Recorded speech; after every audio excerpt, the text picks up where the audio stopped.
My name is Michael DeLu, and if you are a Jacksonville Jaguars fan just like myself, do me a favor and hit the subscribe button and join the Pull Up to Save community. Because why the fuck not? It only takes 2 seconds, and it helps me tremendously in being able to get closer to my long-term goals, all right? Let's get right into it. So, yesterday concluded the day 2 of the draft, and day 2, Jaguars made 2 picks. The first pick was in the second round. The Jaguars traded back for the third time in the 2023 draft. And this time they traded with the Bears. They went from 56 to 61. And with the 61st overall pick, they selected Brenton Strange, a 6'4" tight end, 250 pounds out of Penn State University. He's a very, very physical blocker in both the running game and the pass game. A little bit of stuff about him in his game is, he had impressive hands. His yak ability was pretty good.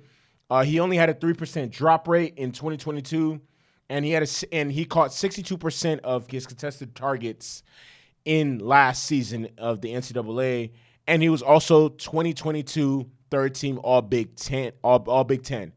And there were 2 other tight end prospects that, off the top of my head, I can't remember exactly what their name was, but I think the Georgia tight end and another tight end.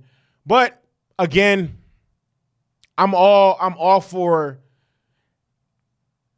any. I mean, even truthfully, I didn't think they would take tight end. I mean, I definitely feel like we have more pressing needs on our roster. Like the defensive line. I mean, we have one of the worst pass rushers in the league.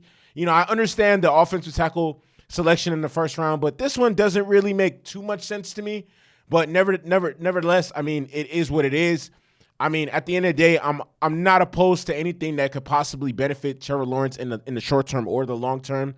And a good pass catching tight end, I mean, it's only going to benefit him in the long term. If he's able to develop into what they think he can be a very, very good tight end. So, I mean, depending on how he's able to develop, the Jaguars might be able to move on from Evan Ingram. I mean, in Doug Peterson's offense, tight ends are heavily utilized. I mean, look what Zach Ertz and Dallas Goedert were able to do under Doug Peterson's offense.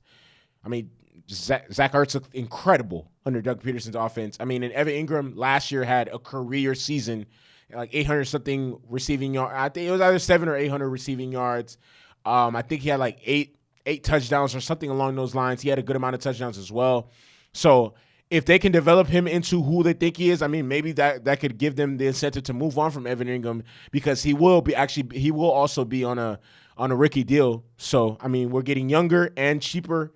Who knows? We're getting younger, cheaper, and we possibly could be getting the same level of production or even better a year's time, depending on how good he develops and how good he plays within his first season.